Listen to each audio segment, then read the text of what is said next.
Grand-mère, ne monte pas dans la voiture. J'ai vu ce que papa a fait. Ces mots sont sortis de la bouche de mon petit-fils de 8 ans un dimanche matin, alors que je rangeais ma valise dans le coffre. Il pleurait. Ses petites mains agrippaient mon bras avec une force que je n'attendais pas d'un enfant si jeune. Mon corps s'est glacé.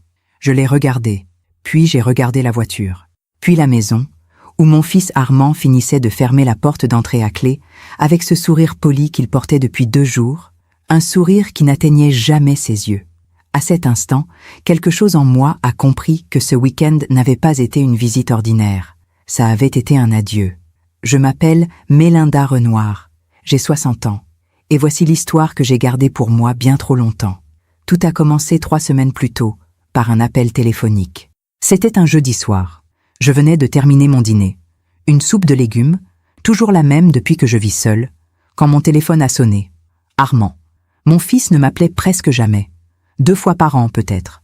Noël, mon anniversaire. Parfois même pas. J'ai décroché avec cette petite boule dans la gorge que toutes les mères connaissent. Ce mélange d'espoir et de peur. Maman? Sa voix était douce, presque affectueuse. Armand? Tout va bien? Oui. J'ai pensé à toi. Ça fait longtemps qu'on ne s'est pas vu. Longtemps. 8 mois, exactement. Depuis le baptême d'Othon, mon petit-fils. Ce jour-là, il m'avait à peine adressé la parole. Je me disais, pourquoi tu ne viendrais pas passer le week-end chez nous? Othon te réclame tout le temps? Mon cœur s'est serré. Othon, ce petit garçon aux yeux clairs qui me ressemblait tant. J'ai hésité. Quelque chose dans le ton d'Armand sonnait faux. Trop chaleureux. Trop soudain. Mais j'ai accepté. Parce qu'une mère accepte toujours, même quand elle sent que quelque chose ne va pas. Le vendredi suivant, je suis arrivée chez lui en début d'après-midi. Une maison bourgeoise à Neuilly-sur-Seine, avec un petit jardin bien entretenu et des volets bleu ciel. Armand m'a ouvert la porte. Il portait un pull en cachemire gris, des lunettes fines. Il avait 42 ans, mais en paraissait 50. Maman, entre. Pas d'embrassade, juste un geste sec de la main. Sa femme, Céline, est apparue derrière lui. Elle m'a salué d'un sourire pincé avant de disparaître dans la cuisine. Et puis Othon est descendu en courant. « Grand-mère !» Il s'est jeté dans mes bras. J'ai fermé les yeux et j'ai respiré son odeur d'enfant, un mélange de savon et de chocolat. C'était la seule chose vraie dans cette maison. Le premier soir, nous avons dîné en silence. Armand coupait sa viande avec des gestes précis, mécaniques. Céline fixait son assiette. Othon me regardait avec de grands yeux inquiets, comme s'il voulait me dire quelque chose mais n'osait pas. J'ai essayé de briser le silence. « C'était délicieux, Céline. Merci. » Elle a souri, sans lever les yeux. Armand a posé sa fourchette. « Maman, tu as l'air fatiguée. Tu devrais te reposer. » Ce n'était pas une suggestion. C'était un ordre. Je suis montée dans la chambre d'amis. Une chambre propre, froide, sans âme. J'ai ouvert ma valise et j'ai sorti la petite photo que je garde toujours avec moi. Une photo d'Armand enfant, sur mes genoux, souriant. Je l'ai posée sur la table de nuit. Et j'ai pensé, où est passé cet enfant-là? Cette nuit-là, je n'ai pas dormi. J'entendais des murmures en bas, des voix étouffées. Armand et Céline discutaient, mais je ne comprenais pas les mots. Juste le ton, tendu, nerveux. À un moment, j'ai cru entendre mon prénom. J'ai fermé les yeux et j'ai prié pour que ce week-end passe vite. Parfois, on fait confiance à ceux qui ne la méritent pas. Et vous, avez-vous déjà été déçu par quelqu'un que vous aimiez? Racontez-moi votre histoire dans les commentaires. J'aimerais vous lire. Le lendemain matin, je me suis réveillée avec le soleil qui entrait par les rideaux blancs de la chambre d'amis. Pendant quelques secondes, j'ai oublié où j'étais. Puis, tout m'est revenu. La maison froide, les murmures de la nuit, le regard inquiet d'Othon. Je me suis levée lentement. Mes articulations craquaient. 60 ans, ça ne pardonne pas. J'ai enfilé ma robe de chambre en laine beige, celle que j'avais achetée à Paris il y a 15 ans, dans une petite boutique près du Marais. Cette robe avait traversé tant de choses avec moi. Le départ de mon mari, Jean-Claude, mort d'un cancer il y a 12 ans, les Noëls solitaires, les anniversaires oubliés. Je l'ai serré contre moi comme on serre un vieux souvenir, et je suis descendue. La cuisine sentait le café frais et les croissants chauds. Céline était debout près de l'évier, les cheveux tirés en arrière, le visage fermé. Elle ne m'a pas regardée quand je suis entrée. « Bonjour Céline. »« Bonjour. » Un mot. Sec, froid. Elle a posé une tasse devant moi sans un sourire, puis elle est sortie de la cuisine comme si ma présence l'étouffait. Je me suis assise seule à la grande table en chêne massif. Une table trop grande pour cette famille, trop belle aussi. Tout dans cette maison était trop beau, trop parfait, trop vide. J'ai bu mon café en silence, en regardant par la fenêtre le petit jardin où Othon jouait avec un ballon. Et soudain, je me suis souvenu d'un autre jardin, d'une autre maison, celle où Armand a grandi. C'était une petite maison à Versailles, avec un jardin rempli de roses que je taillais moi-même chaque printemps. Jean-Claude et moi n'avions pas beaucoup d'argent à l'époque, mais nous avions de l'amour partout, dans les rires du dimanche matin, dans les tartines grillées que Jean-Claude préparait en chantant du Jacques Brel, dans les câlins d'Armand, ce petit garçon aux joues rondes qui courait vers moi en criant « Maman! Maman! Regarde ce que j'ai trouvé !» Il me montrait des cailloux, des feuilles, des insectes, et je lui disais « C'est magnifique, mon chéri !» Parce que c'était magnifique, parce qu'il était magnifique. Armand était un enfant doux, sensible. Il pleurait quand il voyait un oiseau blessé. Il voulait devenir vétérinaire pour sauver tous les animaux du monde. Le soir, il s'endormait dans mes bras pendant que je lui lisais des histoires. Le Petit Prince, les fables de La Fontaine, les contes de Perrault. Il me regardait avec des yeux pleins d'émerveillement et me disait « Maman, tu es la plus belle maman du monde. » Et moi, je lui caressais les cheveux en pensant « Je ferai tout pour toi, mon petit, tout. » Mais les années passent, les enfants grandissent, et parfois, ils deviennent des étrangers. Armand a changé après la mort de son père. Il avait 18 ans. Il venait d'entrer à HEC. Il était brillant, ambitieux, déterminé. Mais quelque chose en lui s'est durci. Il a commencé à parler d'argent, de réussite, de ne pas finir comme papa. Papa était un raté, maman. Il est mort sans rien laisser. Ces mots m'avaient brisé. Jean-Claude n'était pas un raté. Il était professeur de littérature. Il gagnait peu, c'est vrai, mais il avait une dignité, une bonté, une lumière que l'argent ne peut pas acheter. J'avais essayé de le lui expliquer, mais Armand ne m'écoutait plus. Après ses études, il a décroché un poste dans une grande banque d'affaires. Il s'est marié avec Céline, une femme froide et calculatrice issue d'une famille fortunée. Ils ont acheté cette maison à Neuilly. Ils ont eu Othon. Et moi, je suis devenue une obligation. Une vieille femme qu'on invite une fois par an par politesse. Une mère qu'on appelle quand on a besoin de quelque chose. Mais jamais par amour. J'ai fini mon café en regardant la photo d'Armand enfant que j'avais posée sur la table. Ce petit garçon aux joues rondes. Ce petit garçon qui voulait sauver le monde. Où es-tu, mon fils? Qu'est-ce que la vie t'a fait? La porte de la cuisine s'est ouverte brusquement. Armand est entré, déjà habillé, le téléphone à la main. « Maman, ça va? »« Oui, merci. » Il a souri. Ce sourire étrange qui ne montait pas jusqu'aux yeux. « On va faire une balade tout à l'heure. »« Ça te dit? » ?»« Avec plaisir. » Il a hoché la tête et il est reparti aussi vite qu'il était arrivé. Je suis restée seule, avec mon café froid et ce sentiment étrange qui grandissait en moi. Quelque chose n'allait pas. Mais quoi? L'après-midi, nous sommes sortis nous promener au bois de Boulogne. Othon marchait à côté de moi, sa petite main dans la mienne. Armand et Céline marchèrent devant, silencieux. Othon me serrait la main très fort. « Grand-mère? Oui, mon chéri ?» Il a hésité. Puis il a baissé les yeux. Rien. Mais je voyais bien qu'il voulait me dire quelque chose. Nous avons marché longtemps entre les arbres qui perdaient leurs feuilles dorées. L'automne avait cette beauté triste que j'ai toujours aimée. À un moment, Armand s'est arrêté devant un banc. « Maman, assieds-toi. Tu dois être fatiguée. » Je n'étais pas fatiguée, mais je me suis assise. Armand s'est assis à côté de moi. Il a posé sa main sur la mienne. Un geste affectueux, trop affectueux. « Maman, tu sais que je t'aime, n'est-ce pas ?» Mon cœur s'est serré. Quand un fils dit ça à sa mère sans raison, c'est qu'il va lui demander quelque chose. Ou pire, c'est qu'il cache quelque chose. Bien sûr, mon chéri. Il a souri.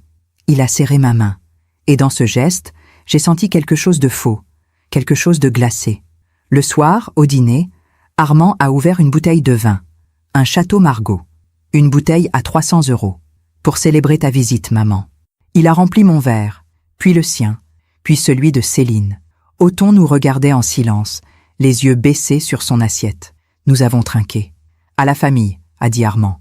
J'ai bu une gorgée. Le vin était excellent. mais il avait un goût amer. Cette nuit-là, j'ai encore entendu des murmures, plus forts, plus tendus.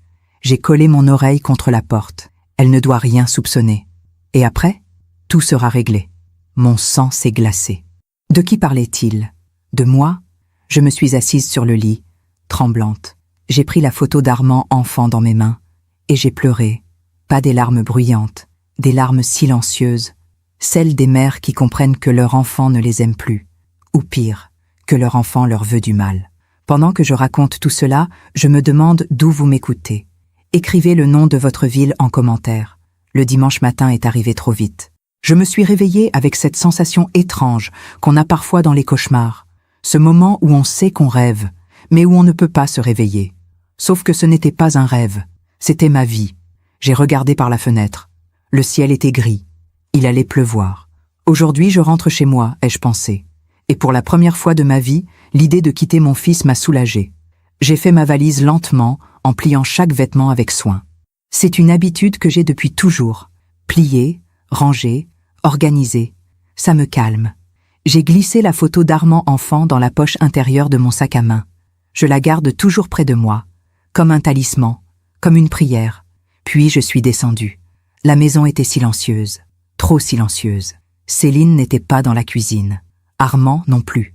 Seul Othon était là, assis à la table, devant un bol de céréales qu'il ne touchait pas. « Bonjour mon chéri. » Il a levé les yeux vers moi, des yeux rouges, gonflés. Il avait pleuré. « Grand-mère !» Sa voix tremblait. Je me suis approchée et je me suis agenouillée devant lui. « Qu'est-ce qu'il y a, Othon ?» Il a baissé la tête. Ses petites mains serraient le bord de la table. « Rien. Mon chéri, tu peux tout me dire. » Il a secoué la tête. Une larme a coulé sur sa joue. « Papa a dit que je devais me taire. Mon cœur s'est arrêté. »« Te taire sur quoi ?» Il n'a pas répondu. À ce moment-là, Armand est entré dans la cuisine. Il portait un jean sombre et un pull noir.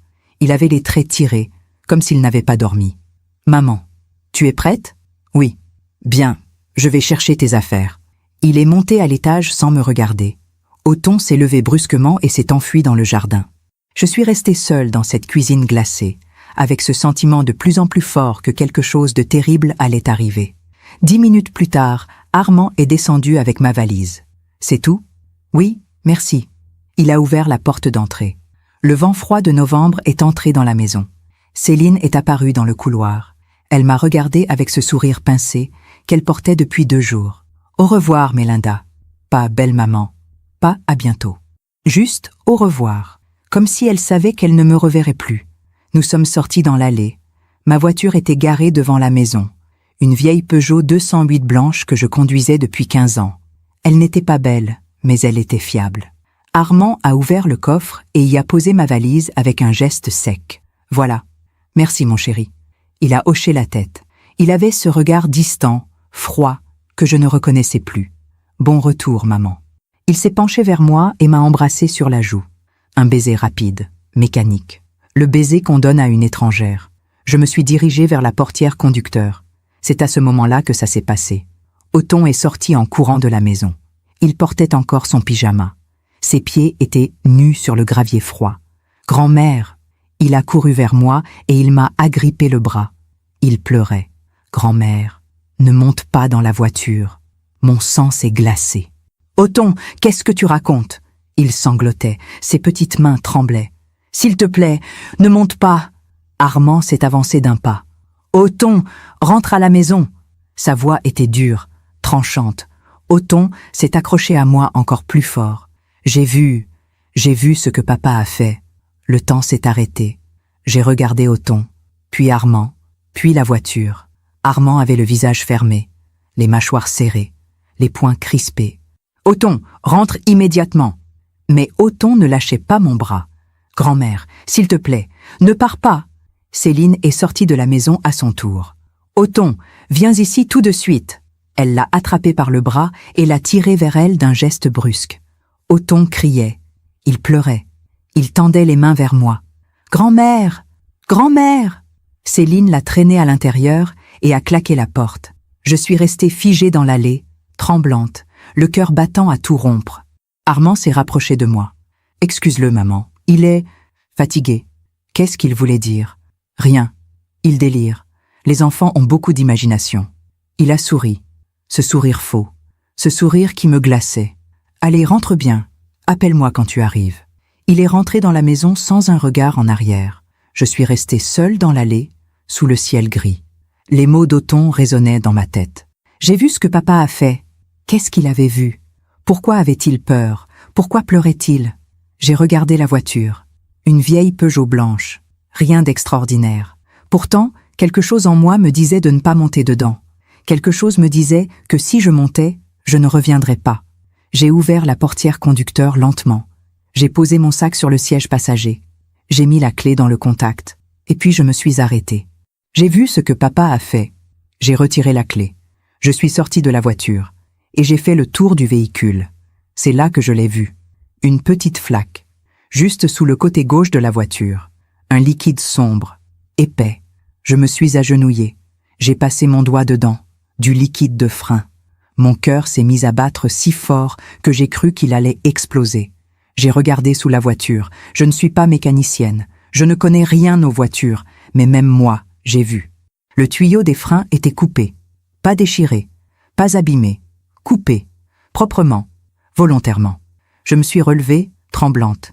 J'ai regardé la maison. Armand était à la fenêtre du salon. Il me regardait. Nos yeux se sont croisés. Et dans ce regard, j'ai tout compris.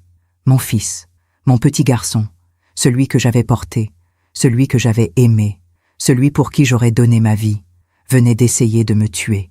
J'ai sorti mon téléphone de ma poche avec des mains tremblantes. J'ai composé le numéro de mon garagiste, Monsieur Bertrand, un homme que je connaissais depuis 20 ans. Allô? Monsieur Bertrand, c'est Mélinda Renoir. J'ai besoin de vous. Tout de suite. Madame Renoir, qu'est-ce qui se passe? Je suis à Neuilly. Ma voiture, il y a un problème avec les freins. Les freins? Oui. Le tuyau, je crois qu'il est coupé. Un silence. Coupé? Vous êtes sûr? Oui. Un autre silence. Plus long. Madame Renoir, ne montez surtout pas dans cette voiture. Je viens tout de suite. J'ai raccroché. J'ai levé les yeux vers la fenêtre. Armand n'y était plus. J'ai attendu dans l'allée, debout, immobile, sous la pluie fine qui commençait à tomber. 10 minutes, 15 minutes, 20 minutes. Armand n'est pas ressorti. Céline non plus. Seul Othon était à la fenêtre de l'étage, son petit visage collé contre la vitre. Il me regardait avec des yeux pleins de larmes. Et j'ai compris. Il avait essayé de me sauver. Mon petit-fils de 8 ans avait essayé de sauver sa grand-mère. Monsieur Bertrand est arrivé 30 minutes plus tard dans sa camionnette jaune. Il est descendu, s'est agenouillé sous la voiture, a inspecté. Puis il s'est relevé, le visage grave. « Madame Renoir, dites-moi, le tuyau de frein a été sectionné, proprement, avec un outil. Ce n'est pas un accident. Non. » Il m'a regardé droit dans les yeux. C'est un sabotage. Si vous étiez parti avec cette voiture, vous n'auriez pas pu freiner. Sur l'autoroute, il n'a pas fini sa phrase. Il n'avait pas besoin. Je me suis retournée vers la maison. Armand était à nouveau à la fenêtre. Il ne bougeait pas. Il me regardait. Et dans ce regard, j'ai vu ce que je n'avais jamais voulu voir. Mon fils voulait ma mort. Je me demande encore si j'ai fait le bon choix ce jour-là. Et vous? Qu'auriez-vous fait à ma place? Je n'ai pas bougé pendant plusieurs minutes. Debout dans cette allée, sous la pluie qui tombait de plus en plus fort, je regardais la maison où mon fils vivait. Une belle maison. Une maison de rêve, avec des volets bleus et un jardin parfait. Une maison qui cachait un cauchemar. Monsieur Bertrand a posé sa main sur mon épaule. « Madame Renoir, il faut appeler la police. » La police. Ces mots ont résonné dans ma tête comme une cloche funèbre. Appeler la police. Dénoncer mon fils. Dire à des étrangers que mon propre enfant avait essayé de me tuer. « Madame Renoir, vous m'entendez? »« Oui, oui, je ne trouvais pas mes mots. Parce que dans ma tête, une autre voix parlait. Une voix que je connaissais bien. La voix d'une mère. « Tu te trompes, Mélinda. Ce n'est pas possible. Pas Armand. Pas ton fils. Il y a forcément une explication. » Monsieur Bertrand a sorti son téléphone. « Je vais appeler. »« Non !» Le mot était sorti trop vite. Trop fort. Il m'a regardé, surpris. « Madame Renoir, quelqu'un a saboté votre voiture. C'est une tentative de meurtre. Je sais. Mais quoi? Je ne savais pas quoi répondre. Comment expliquer à cet homme que je ne pouvais pas détruire mon propre fils, même s'il avait essayé de me tuer? même si je venais de voir la vérité en face, parce que c'est ça, être mère. On ne peut pas effacer 30 ans d'amour en 10 minutes. On ne peut pas renier l'enfant qu'on a mis au monde, même quand cet enfant devient un monstre. Monsieur Bertrand, s'il vous plaît, donnez-moi du temps. Du temps? Pour quoi faire? Pour comprendre. Il a secoué la tête, incrédule. Madame Renoir, avec tout le respect que je vous dois, il n'y a rien à comprendre. Quelqu'un a voulu vous tuer. Je sais. Alors, laissez-moi juste réfléchir. Il m'a regardé longuement.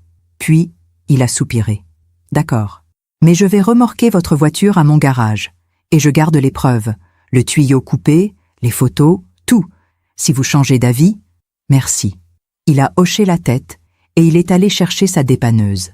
Je suis restée seule, trempée, glacée, perdue. La porte de la maison s'est ouverte. Armand est sorti, un parapluie à la main.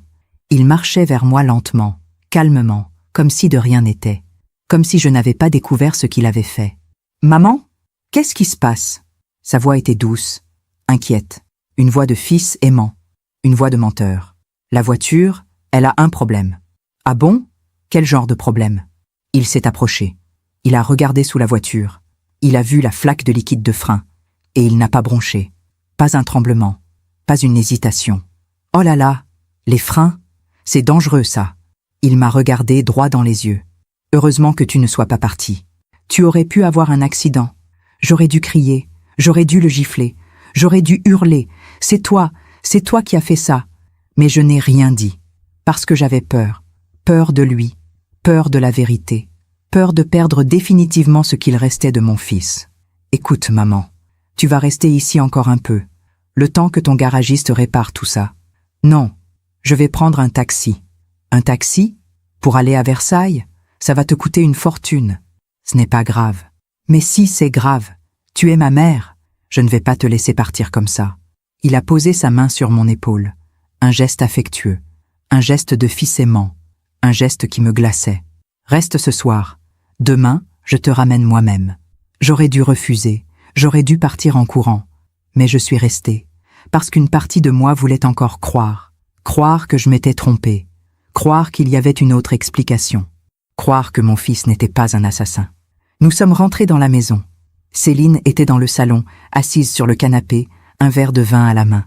Elle m'a regardé avec ce sourire froid que je commençais à détester. « Vous restez finalement ?»« Oui, juste pour ce soir. Comme c'est agréable. » Elle a bu une gorgée de vin et elle est montée à l'étage. Armand a disparu dans son bureau.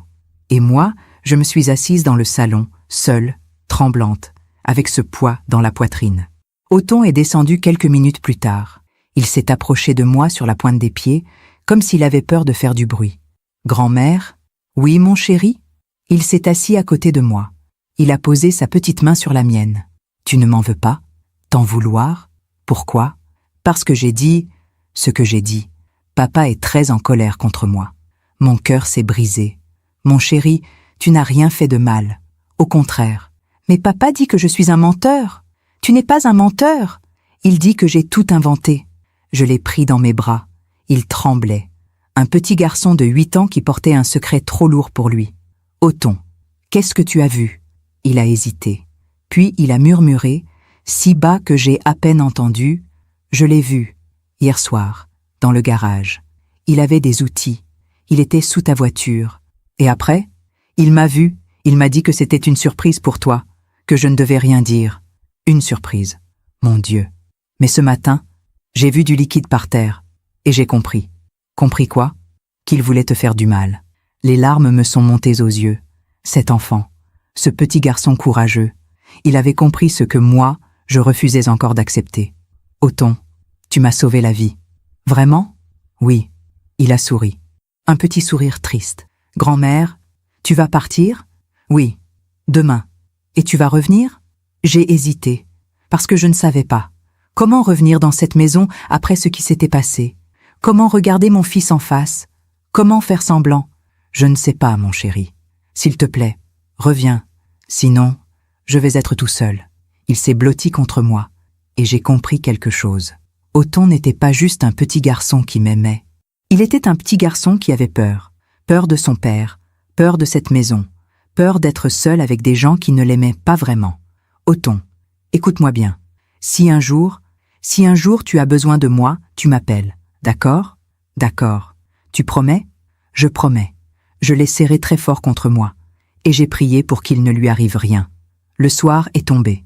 Nous avons dîné en silence. Armand mangeait tranquillement, comme si rien ne s'était passé. Céline buvait son vin. Othon gardait les yeux baissés. Et moi, je ne touchais pas à mon assiette. À un moment, Armand a levé son verre. « À demain, maman. Je te ramène chez toi en voiture. » Mon sang s'est glacé. « Non, je vais prendre le train. »« Le train? Mais pourquoi? »« Parce que j'aime bien le train. » Il a souri. « Comme tu veux. » Mais dans ce sourire, j'ai vu quelque chose, de la déception, parce que son plan avait échoué et qu'il allait devoir trouver autre chose. Cette nuit-là, je n'ai pas fermé l'œil. Je suis restée assise sur le lit, tout habillée, mon sac à main sur les genoux, prête à partir, prête à fuir. Et dans ma tête, une seule question tournait en boucle. Pourquoi? Pourquoi mon fils voulait-il ma mort? Qu'avais-je fait pour mériter ça? J'ai sorti la photo d'Armand enfant de mon sac, ce petit garçon aux joues rondes, ce petit garçon qui voulait sauver les animaux. Qu'est-ce que je n'ai pas vu? Où ai-je échoué? Et puis, soudain, j'ai compris. Ce n'était pas de l'amour qu'Armand voulait de moi. C'était mon argent, mon héritage, ma mort. Parce que j'avais quelque chose qu'il voulait. Une assurance vie, un compte en banque, une petite maison à Versailles. Pas grand-chose, mais assez pour un homme sans scrupules. Assez pour un fils qui n'aimait plus sa mère. Les larmes ont coulé sur mes joues. Pas des larmes de peur, des larmes de deuil. Le deuil de mon fils. Le deuil de l'enfant qu'il avait été. Le deuil de l'amour que j'avais cru éternel. À l'aube, j'ai entendu des pas dans le couloir. Quelqu'un s'est arrêté devant ma porte. J'ai retenu ma respiration. La poignée a bougé, puis plus rien. Les pas se sont éloignés. Quand le soleil s'est levé, j'ai compris. Je devais partir. Mais pas seulement partir. Je devais agir. Parce que si je ne faisais rien, Armand recommencerait. Et la prochaine fois, peut-être qu'Othon ne serait pas là pour me sauver. Le lundi matin, je me suis levée avant tout le monde. Il était 6 heures. Le ciel était encore sombre. J'ai pris ma valise, mon sac, et je suis descendue sans faire de bruit, comme une voleuse dans la maison de mon propre fils. Dans le salon, j'ai laissé un mot sur la table basse. « Armand, merci pour le week-end. Je prends le premier train. Je ne voulais pas te réveiller. » Maman, un mensonge poli. Un dernier geste de mère. Puis je suis sortie. L'air du matin était glacé. Mes mains tremblaient tellement que j'ai eu du mal à fermer la porte derrière moi. J'ai appelé un taxi depuis mon téléphone. « Gare Saint-Lazare, s'il vous plaît. »« J'arrive dans 10 minutes, madame. » 10 minutes qui m'ont paru une éternité. Je suis restée dans l'allée, ma valise à mes pieds, en regardant cette maison une dernière fois. Derrière la fenêtre de l'étage, j'ai vu une ombre. Othon. Il me regardait. J'ai levé la main pour lui faire un signe. Il a levé la sienne aussi. Et puis, il a disparu. Le taxi est arrivé. Un homme d'une 50aine d'années, silencieux, qui n'a pas posé de questions. Tant mieux. Parce que je n'avais pas de réponse. Pendant tout le trajet, je n'ai pas arrêté de regarder par la fenêtre. Paris se réveillait lentement. Les rues étaient encore désertes.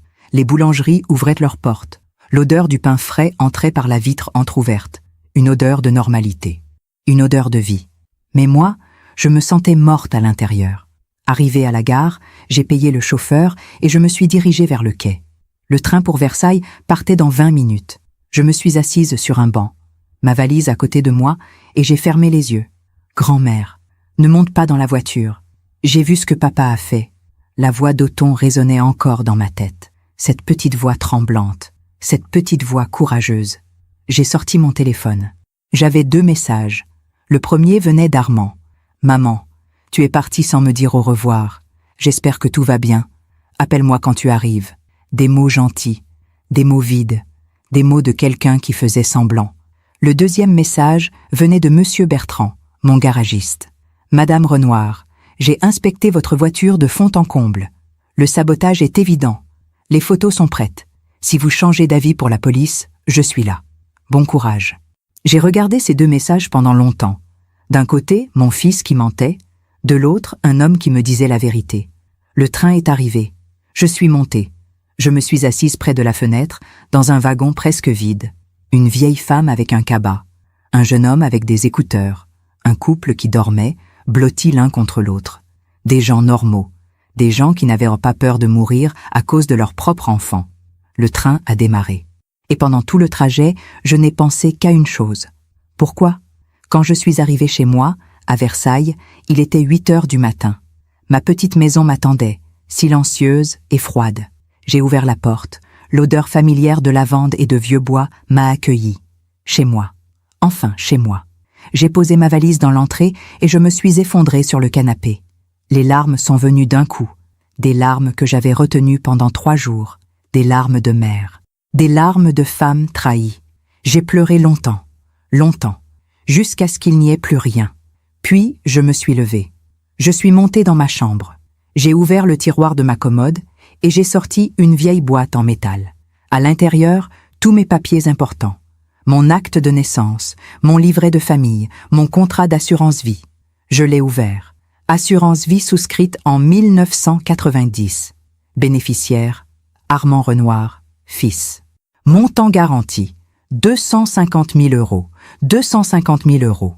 Pas une fortune, mais assez pour tuer sa mère. J'ai refermé le document, les mains tremblantes. Tout devenait clair. Armand avait des dettes, peut-être des problèmes d'argent, peut-être des investissements ratés. Peu importait.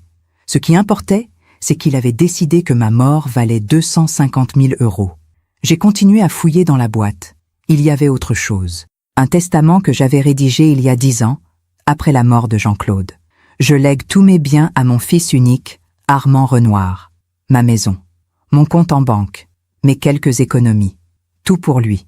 Parce qu'il était mon fils. Parce que je l'aimais. Parce que je pensais qu'il m'aimait aussi. Je me suis assise sur le lit, ce testament dans les mains, et j'ai compris quelque chose d'affreux. Armand attendait ma mort depuis des années. Peut-être même depuis la mort de son père. Il avait juste attendu le bon moment. Le moment où personne ne se poserait de questions. Un accident de voiture, une vieille femme de 60 ans, des freins défaillants, personne n'aurait soupçonné un meurtre. Mon téléphone a sonné. Armand. J'ai regardé l'écran. J'ai hésité. Puis, j'ai décroché. Allô? Maman. Tu es bien arrivée? Oui. Tu aurais pu m'appeler. Je me suis inquiétée. Tu t'es inquiétée. Quelle hypocrisie. Excuse-moi. J'étais fatiguée. Bien sûr. Écoute, maman, pour la voiture, tu vas la faire réparer, n'est-ce pas? Oui. Parce que c'est dangereux, tu sais. Les freins, ce n'est pas quelque chose à prendre à la légère. Il parlait doucement, calmement, comme un fils aimant, comme un assassin prudent. Je sais, Armand. Bon, repose-toi bien, on se rappelle bientôt. Au revoir.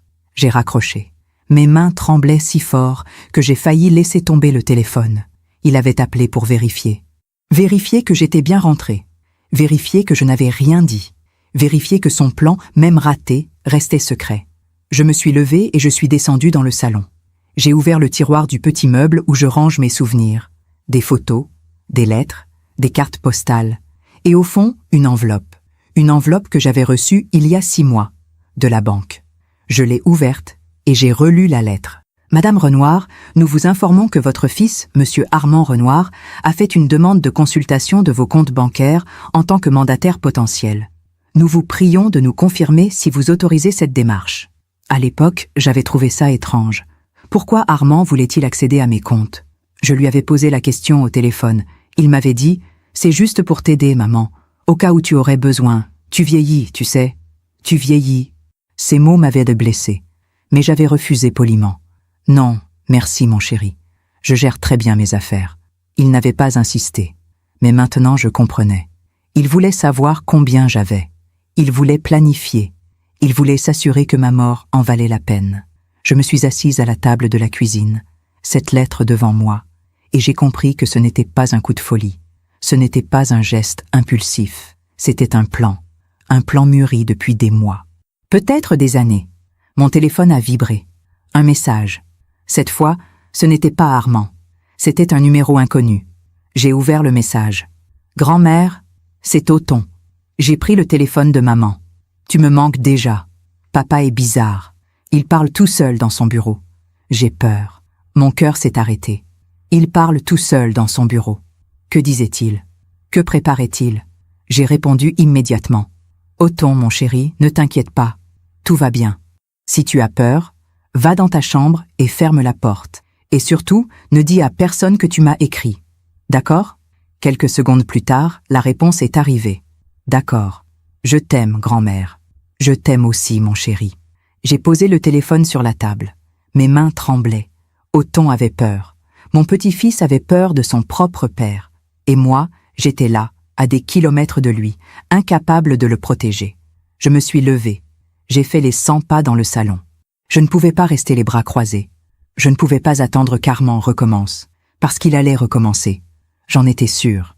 J'ai pris mon manteau, j'ai pris mon sac, et je suis sortie. 20 minutes plus tard, j'étais au commissariat de Versailles, un bâtiment gris, froid, intimidant. J'ai poussé la porte. Une jeune femme en uniforme était assise derrière un comptoir. « Bonjour, madame. Je peux vous aider ? » « Oui, je voudrais porter plainte. » « Pour quel motif ?» J'ai hésité. Les mots refusèrent de sortir. Parce que dire ces mots, c'était rendre la chose réelle. C'était détruire définitivement le lien qui me restait avec mon fils. « Madame ?»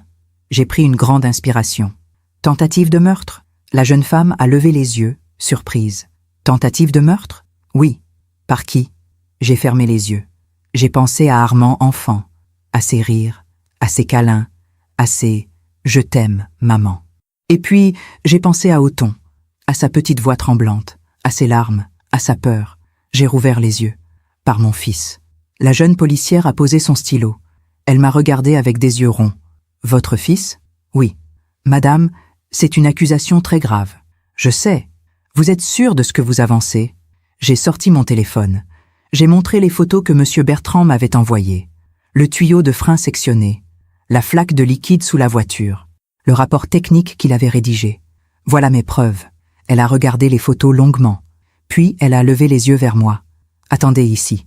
Je vais chercher un inspecteur. » Elle a disparu derrière une porte. Je suis resté seul dans cette salle d'attente froide. Des affiches sur les murs. En cas de violence, appelez le 17. Protégeons nos enfants. L'ironie me brûlait la gorge. Protégeons nos enfants. Mais qui protège les mères ? 10 minutes plus tard, un homme d'une 50aine d'années est apparu. Grand, les cheveux gris, le regard fatigué. « Madame Renoir, je suis l'inspecteur Moreau. Suivez-moi, s'il vous plaît. » Il m'a conduite dans un petit bureau encombré de dossiers.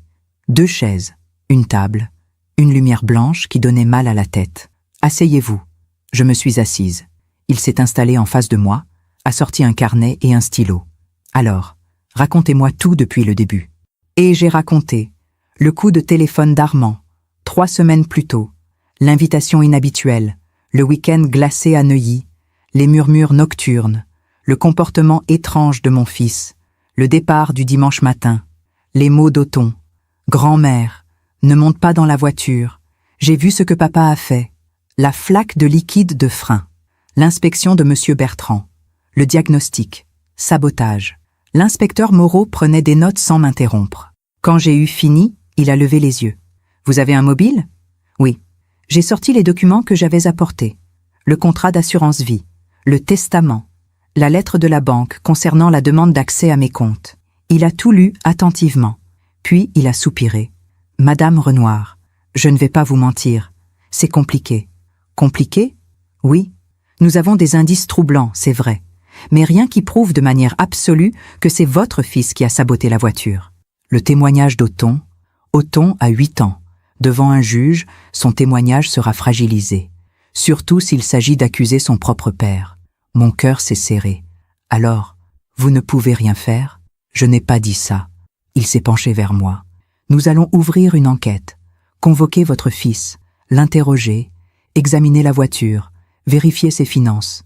Et s'il nie tout, il niera, c'est évident. Mais l'enquête mettra la pression. Et parfois, la pression fait craquer les gens. » J'ai hoché la tête, sans grande conviction. « Madame Renoir, je dois vous poser une question difficile. »« Oui ? Pourquoi votre fils voudrait-il vous tuer ? Au-delà de l'argent, je veux dire. Vous êtes en conflit ? » J'ai réfléchi. « Non, pas de conflit. Juste du vide. »« Du vide ? Oui.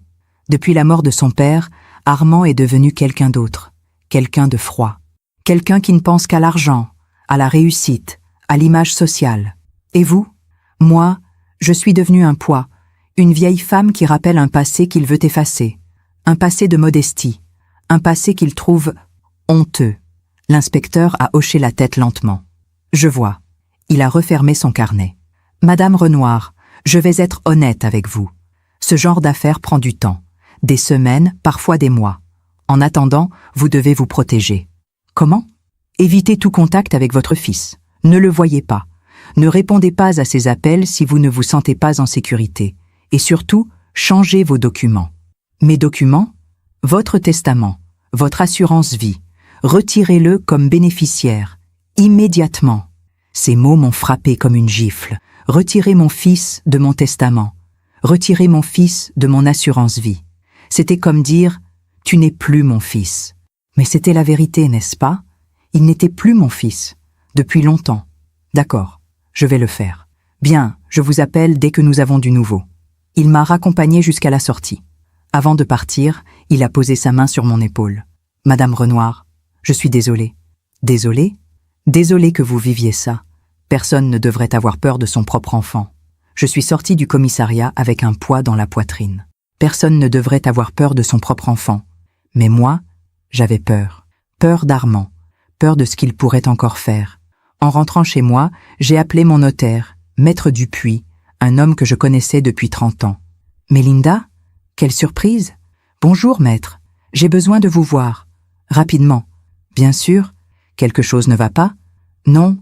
Enfin, si. Je veux modifier mon testament. » Un silence. « Modifier votre testament? Mais, vous l'avez fait il y a seulement 10 ans. Je sais, mais je veux le changer. Aujourd'hui, si possible. Aujourd'hui? S'il vous plaît. » Il a dû sentir l'urgence dans ma voix. « D'accord. Venez à 15 heures. Merci. » L'après-midi, je me suis rendu à son cabinet, rue de la Paroisse, à Versailles. Un bel immeuble ancien avec des moulures au plafond et des bibliothèques remplies de livres poussiéreux.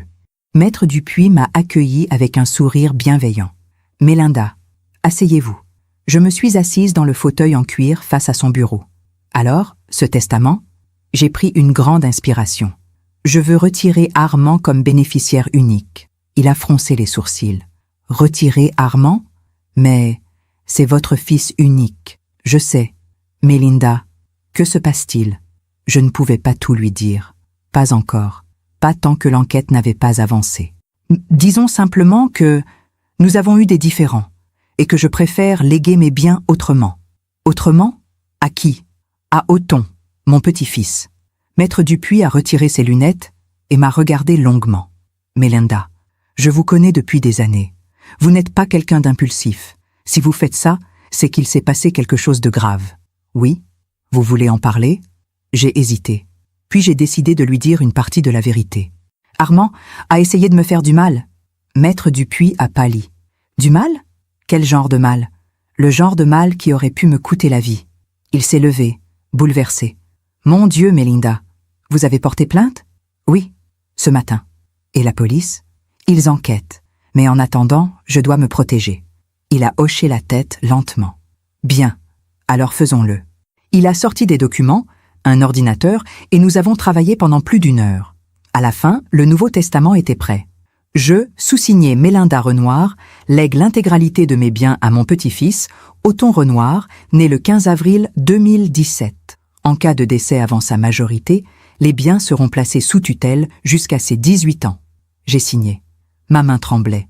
Maître Dupuis a contresigné. Voilà, c'est fait.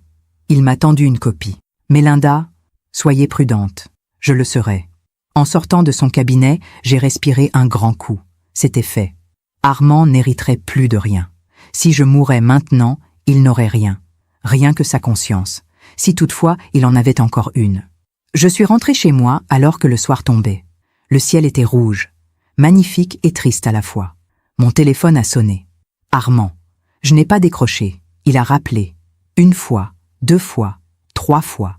Je n'ai pas répondu. Puis, un message est arrivé. « Maman, pourquoi tu ne réponds pas? Tout va bien? Je m'inquiète. Rappelle-moi. » Je m'inquiète. Encore ce mensonge. J'ai éteint mon téléphone. Je me suis assise dans le salon, dans le noir, avec juste la lumière de la rue qui entrait par la fenêtre. Et j'ai pensé à toutes ces années où j'avais aimé Armand, où j'avais tout donné pour lui. mon temps, mon énergie, mon amour. Et lui, qu'avait-il donné? Rien, juste des sourires polis, des appels rares, des visites forcées, et finalement, une tentative de meurtre. J'ai sorti la photo d'Armand enfant de mon sac, ce petit garçon aux joues rondes, assis sur mes genoux, souriant. Je l'ai regardé longtemps, puis je l'ai retourné, parce que cet enfant-là n'existait plus. Il était mort, mort depuis longtemps, et à sa place, il y avait un homme que je ne connaissais pas, un homme que je ne voulais plus connaître. Ce soir-là, j'ai dormi pour la première fois depuis des jours. Pas un sommeil paisible, mais un sommeil de femme qui a pris une décision difficile, une décision nécessaire. Le lendemain matin, j'ai reçu un appel de l'inspecteur Moreau. « Madame Renoir ? Oui, nous avons convoqué votre fils pour un interrogatoire. Il viendra demain à 10 heures. D'accord, je vous tiendrai informé. Merci. » J'ai raccroché. Demain, Armand serait face à la police. Demain, il devrait répondre de ses actes. Demain, la vérité éclaterait. Ou du moins, je l'espérais. Le lendemain matin, je me suis réveillée avec une boule dans le ventre. Aujourd'hui, Armand serait interrogé par la police. Aujourd'hui, il saurait que je l'avais dénoncé. Aujourd'hui, tout allait basculer. J'ai préparé mon café machinalement, les gestes automatiques, l'esprit ailleurs. Par la fenêtre de ma cuisine, je voyais le petit jardin que Jean-Claude avait planté il y a tant d'années. Les rosiers étaient fanés. L'automne les avait dévorés. Bientôt, ce serait l'hiver. Bientôt, tout serait nu et froid. Mon téléphone a vibré. Un message de l'inspecteur Moreau. « Madame Renoir, votre fils est arrivé au commissariat. L'interrogatoire commence dans 15 minutes. Je vous tiens informé. » J'ai posé mon café. Mes mains tremblaient tellement que j'ai renversé quelques gouttes sur la table.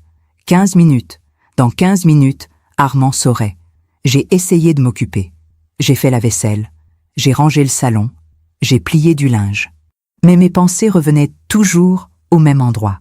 Que va-t-il dire? Va-t-il avouer? Va-t-il nier? Va-t-il pleurer? À 11 heures, mon téléphone a sonné. L'inspecteur Moreau. « Madame Renoir ? Oui. L'interrogatoire est terminé. » Et un silence. « Votre fils a tout nié. » Mon cœur s'est serré. « Nié ? Oui. Il dit qu'il n'a jamais touché à votre voiture. Il dit que c'est vous qui inventez cette histoire. Il dit que vous êtes, comment a-t-il formulé, fragile mentalement depuis la mort de votre mari. Fragile mentalement. Ces mots m'ont percé comme une lame. Il a dit ça? Oui. Il affirme que vous avez des troubles de mémoire, que vous oubliez des choses, que vous confondez parfois la réalité et vos peurs. C'est faux? Je sais. L'inspecteur a soupiré. Madame Renoir, je vous crois. Mais votre fils est très convaincant. Il est calme, posé, articulé. Il a répondu à toutes nos questions sans se troubler. Parce qu'il a préparé ses réponses. C'est possible. Et le témoignage d'Othon? Il dit que son fils est un enfant sensible, avec beaucoup d'imagination, que vous avez dû l'influencer, que vous lui avez mis ses idées dans la tête. J'ai fermé les yeux. Armand était en train de tout retourner contre moi, de faire de moi la coupable, la vieille folle qui invente des histoires, la grand-mère manipulatrice qui monte son petit-fils contre son père. Inspecteur, vous me croyez, n'est-ce pas? Oui, mais ce n'est pas suffisant. Nous avons besoin de preuves solides. La voiture, nous l'avons saisie. Elle est en cours d'expertise. Mais même si nous confirmons le sabotage, il faudra prouver que c'est lui qui l'a fait. Et comment? Empreintes, témoins, vidéos de surveillance, historique de ses déplacements. Nous cherchons. J'ai hoché la tête, même s'il ne pouvait pas me voir. D'accord. Madame Renoir, soyez patiente. La justice prend du temps. Je sais. Et surtout, restez prudente. Votre fils sait maintenant que vous l'avez accusé. Il va peut-être essayer de vous contacter. Je ne répondrai pas. Bien. J'ai raccroché. Et j'ai pleuré. Des larmes silencieuses. Des larmes de femme trahie 2 fois. Une première fois par son fils qui avait voulu la tuer. Une deuxième fois par ce même fils qui la faisait passer pour folle. L'après-midi est passé lentement. J'ai essayé de lire. Impossible. J'ai essayé de regarder la télévision. Impossible. Mon esprit tournait en boucle. À 17 heures, quelqu'un a sonné à ma porte. Mon cœur a bondi dans ma poitrine. J'ai regardé par le Judas. Armand. Il était là, sur mon perron, en costume gris, l'air calme. Trop calme. Maman, ouvre. Je sais que tu es là. Sa voix était douce, posée. La voix d'un fils inquiet. La voix d'un menteur. Je n'ai pas bougé. Maman, s'il te plaît, il faut qu'on parle. J'ai reculé, silencieuse. Maman, tu ne peux pas m'accuser d'une chose pareille et te cacher. C'est lâche, lâche. Il osait me traiter de lâche. Lui qui avait essayé de me tuer en douce. Lui qui avait menti à la police. Lui qui salissait ma réputation pour sauver la sienne. Maman, ouvre cette porte. Sa voix s'était durcie. Ouvre, maintenant. J'ai pris mon téléphone. J'ai appelé l'inspecteur Moreau. Madame Renoir, il est devant chez moi. Qui? Armand. Ne lui ouvrez pas, j'envoie une patrouille immédiatement. Armand a frappé à la porte, fort. Maman, j'ai le droit de te parler. Tu es ma mère, bon sang. Puis plus fort. Ouvre cette putain de porte. J'ai sursauté. Armand ne jurait jamais. Armand était toujours poli, toujours contrôlé. Mais là, quelque chose en lui avait craqué. Tu crois que tu peux détruire ma vie comme ça? Tu crois que tu peux raconter n'importe quoi à la police et t'en tirer? Il a donné un coup de pied dans la porte. Réponds-moi. J'étais pétrifié, collé contre le mur du couloir, le téléphone serré dans ma main. Inspecteur, il devient violent. La patrouille arrive. Tenez bon. Armand a frappé encore et encore. Tu veux me détruire, c'est ça? Après tout ce que j'ai fait pour toi? Après t'avoir invité chez moi? Après t'avoir supporté toutes ces années? Supporter. Ce mot terrible. Tu n'es qu'une vieille femme pathétique qui s'accroche à un fils qui ne l'aime plus. Tu m'entends? Je ne t'aime plus, je ne t'ai jamais aimé. Chaque mot était un coup de poignard. Papa te détestait aussi, tu sais. Il disait que tu étais trop collante, trop étouffante.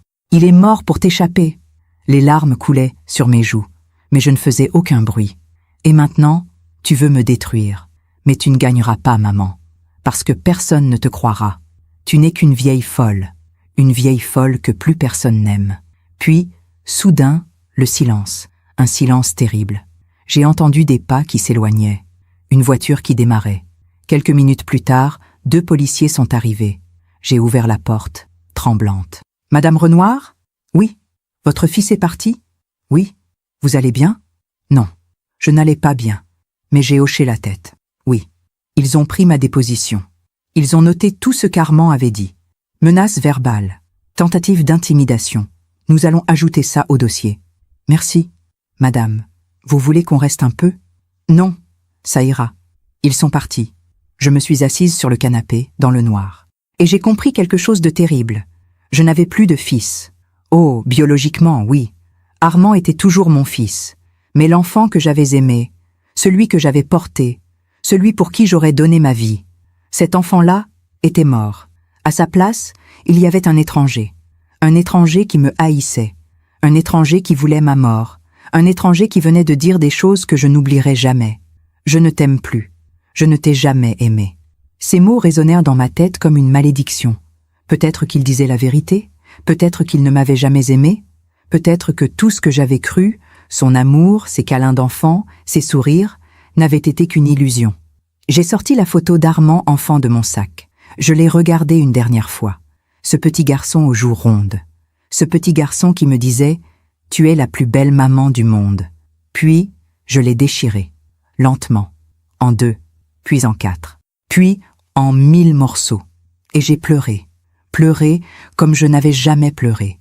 Pleuré la mort de mon fils, pleuré la mort de mon amour de mère, pleuré la mort de mes illusions. Ce soir-là, j'ai compris que je ne reverrai plus jamais Armand. Pas parce que la loi me l'interdirait, mais parce que moi, je ne voulais plus le voir. Parce qu'on ne peut pas aimer quelqu'un qui vous souhaite du mal, même si c'est votre enfant. Surtout si c'est votre enfant. Le lendemain matin, j'ai reçu un appel de l'inspecteur Moreau. « Madame Renoir, nous avons du nouveau. » « Oui, nous avons retrouvé des images de vidéosurveillance d'un magasin de bricolage à Neuilly. Le samedi soir, la veille de votre départ, votre fils a acheté un coupe-tube. Un coupe-tube, l'outil parfait pour sectionner un tuyau de frein. De plus, nous avons analysé son téléphone. Il a effectué plusieurs recherches Internet dans les jours précédant votre visite. À quel genre de recherche? Comment saboter des freins sans laisser de traces? Accident de voiture, mortel, frein. Assurance vie, montant maximum. Mon sang s'est glacé. Il avait tout planifié, méthodiquement, froidement. Madame Renoir, Nous avons suffisamment d'éléments pour l'inculper. L'inculper? Oui. Tentative de meurtre avec préméditation. J'ai fermé les yeux. C'était fini. Mon fils allait être arrêté. Mon fils allait être jugé. Mon fils allait aller en prison. Madame Renoir, vous êtes toujours là? Oui. Vous allez bien? Non, je n'allais pas bien. Mais j'ai dit, oui, faites ce que vous avez à faire. Armand a été arrêté le jour même. Je n'étais pas là. Je ne voulais pas être là. Mais l'inspecteur Moreau m'a raconté. Armand n'a pas crié. Il n'a pas pleuré. Il n'a rien dit. Il a juste regardé les policiers avec ce regard froid que je lui connaissais maintenant. Et il est parti menotter. Ce soir-là, j'ai reçu un appel. Un numéro que je ne connaissais pas. J'ai hésité. Puis, j'ai décroché. « Allô? Grand-mère, c'est moi, Othon. » Sa petite voix tremblait. « Mon chéri, grand-mère, papa est parti. Les policiers sont venus. Maman pleure. Elle dit que c'est de ta faute. Mon cœur s'est brisé. Othon, c'est vrai, grand-mère? C'est toi qui as appelé la police? » J'ai fermé les yeux. « Oui. » Un silence. « Pourquoi? » Parce que ton papa a fait quelque chose de très grave. Quelque chose qui aurait pu me faire beaucoup de mal. Je sais. La voiture. Oui. Un autre silence. Puis, d'une toute petite voix, « Grand-mère, je t'aime. » Les larmes ont coulé sur mes joues. « Je t'aime aussi, mon chéri. Plus que tout. Tu vas revenir? Je ne sais pas. S'il te plaît, j'ai besoin de toi. » J'ai pris une grande inspiration. « On se reverra, mon chéri. Je te le promets. Mais pas tout de suite. D'accord. Sois fort. D'accord ?» Il a raccroché. Et je suis restée seule. Seule avec ma douleur. Seule avec ma décision. Seule avec mes regrets. Mais aussi seule avec une certitude. J'avais fait ce qu'il fallait. Même si ça me détruisait. Même si ça me coûtait mon fils. J'avais fait ce qu'il fallait. Parce que parfois, aimer, c'est savoir dire non. Même à son propre enfant. Surtout à son propre enfant. Les semaines qui ont suivi l'arrestation d'Armand ont été les plus étranges de ma vie. Étranges parce que, pour la première fois depuis des années, j'ai ressenti quelque chose que je n'attendais pas. Du soulagement.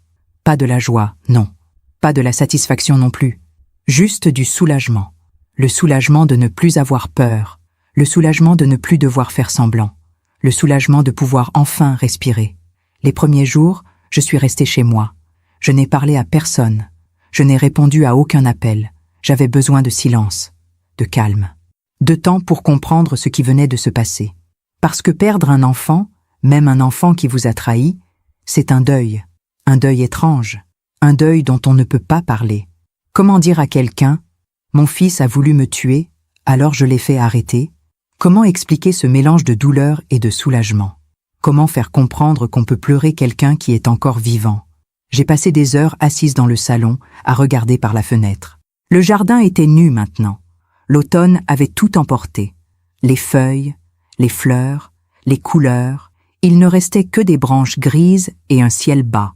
Mais dans cette nudité, il y avait quelque chose d'honnête, quelque chose de vrai. Plus de faux semblants, plus de beauté artificielle, juste la réalité brute. Un matin, j'ai reçu une lettre, une enveloppe blanche, sans expéditeur. Je l'ai ouverte avec des mains tremblantes. À l'intérieur, un mot écrit à la main. Une écriture d'enfant. « Grand-mère, tu me manques. Maman ne veut pas que je te parle. Elle dit que tu es méchante.